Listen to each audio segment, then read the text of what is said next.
ಶಿಸ್ತಿನ ಪಕ್ಷವಾದಂಥ ಕಾಂಗ್ರೆಸ್ ಪಕ್ಷ ಹೈಕಮಾಂಡ್ ಏನು ನಿರ್ಧಾರ ತೆಗೆದುಕೊತಾರೆ ಅದರಂತೆ ಶಿರಸ ವಹಿಸಿ ಪಾಲಿಸುವಂಥ ಒಂದು ಕಟ್ಟಾಳು ನಾವುಗಳು. ಇವತ್ತು ನಾವೆಲ್ಲ ಗ್ರೌಂಡ್ ಸೋಲ್ಜರ್ಸ್ ಅಂತ ಏನು ಹೇಳ್ತಾರೆ ಅದೇ ರೀತಿ ಕಾರ್ಯಕರ್ತರಾಗಿ ಕೆಲಸ ಮಾಡೋಂಥದ್ದನ್ನು ಮಾಡಬೇಕು ಅನ್ನೋದನ್ನು ನಮ್ಮ ಜನರ ಆಶೀರ್ವಾದದಲ್ಲಿ ಮಾಡ್ತಾ ಇದ್ದೇವೆ. ನಮ್ಮ ಕಾನ್ಸ್ಟಿಟ್ಯೂನ್ಸಿ ಅಭಿವೃದ್ಧಿ ಬಗ್ಗೆ ಚಿಂತನೆ ಬಿಟ್ಟರೆ ಮತ್ತೊಂದಿಲ್ಲ. ಇವತ್ತು ನೀವು ಅಪೇಕ್ಷೆ ಪಟ್ಟಂಗೆ ಯಾವುದೇ ರೀತಿಯ ಕಾಮೆಂಟ್ಸ್ಗಳನ್ನು ನಾನು ಮಾಡಲಿಕ್ಕೆ ಹೋಗಲ್ಲ. ಒಂದು ವಿಚಾರ ಹೇಳಲಿಕ್ಕೆ ಇಷ್ಟಪಡ್ತೇನೆ, ಇವತ್ತು ಕಾಂಗ್ರೆಸ್ ಪಕ್ಷ ಹೈಕಮಾಂಡ್ ಬಲಿಷ್ಠವಾಗಿದೆ, ಒಳ್ಳೆ ನಿರ್ಧಾರಗಳು ತೆಗೆದುಕೊತಾರೆ, ಕಾದು ನೋಡೋಣ. ಎಲ್ಲಿ ತಡ ಮಾಡಿದ್ದಾರೆ? ಸೂಕ್ತವಾದಂಥ ಸಂದರ್ಭದಲ್ಲಿ ಸೂಕ್ತವಾದ ನಿರ್ಧಾರ ತೆಗೆದುಕೊತಾರೆ ಅಂತ ಅವತ್ತಿಂದಲೂ ಹೇಳ್ತಾ ಇದೀವಲ್ಲ. ಇಕ್ಬಾಲ್ ಹುಸೇನ್ ಏನು ಹೇಳ್ತಾರೆ, ಶುಭಗಳಿಗೆ ಈಗ ಬಂದಿದೆ ಅಂತ ಹೇಳ್ತಾರೆ. ಇಕ್ಬಾಲ್ ಹುಸೇನ್ ಶಾಸಕರಂತ ಅವ್ರನ್ನೇ ಕೇಳಬೇಕು. ನಾನು ಚೀಫ್ ಮಿನಿಸ್ಟರ್ ವಿಚಾರದಲ್ಲಿ ನನಗೆ ಹೈಕಮಾಂಡ್ ಅವರು ನೋಟಿಸ್ ಕೊಟ್ಟಿರೋದ್ರಿಂದ ನಾನು ಅದನ್ನ ಬಗ್ಗೆ ಕಾಮೆಂಟ್ ಮಾಡ್ಲಿಕ್ಕೆ ಹೋಗಲ್ಲ. ನಿನ್ನೆಯಿಂದ ಡಿ.ಕೆ. ಶಿವಕುಮಾರ್ ಮತ್ತೆ ಡಿ.ಕೆ. ಸುರೇಶ್ ಅವರು ಯಾವುದೇ ಮಾಧ್ಯಮಗಳು ಪ್ರತಿಕ್ರಿಯೆನೇ ಕೊಡ್ತಾ ಇಲ್ಲ. ಒಳ್ಳೇದಲ್ವಾ?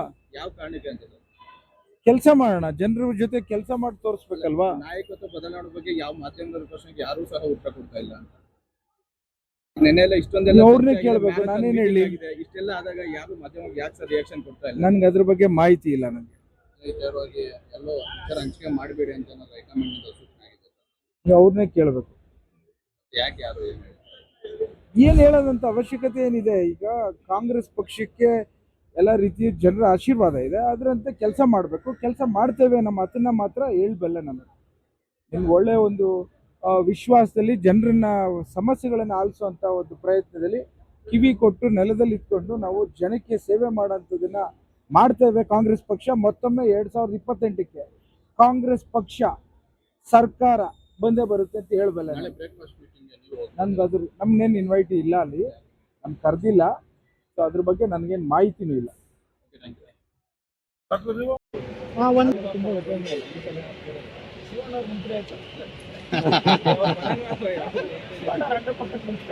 ಬರ್ತಾ ಇದ್ದಾರೆ ಸರ್, ಇನ್ನ ಅಲ್ಲೇ ಇದ್ದಾರೆ.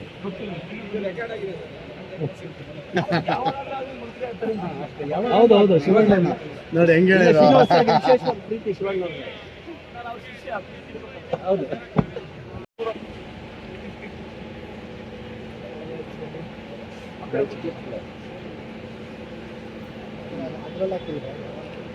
ಎರಡು ಅದರಲ್ಲಿ ಇದೆ ಅಲ್ಲ, ಅದರಲ್ಲಿ ಹಾಕಿದ್ದೆ. ಒಂದು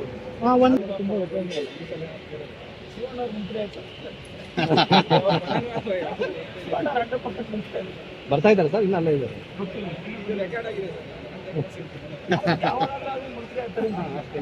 ಹೌದು ಶಿವಣ್ಣ ನೋಡಿ ಹೆಂಗೆ ಪ್ರೀತಿ ಶಿವಣ್ಣ ಹೌದು.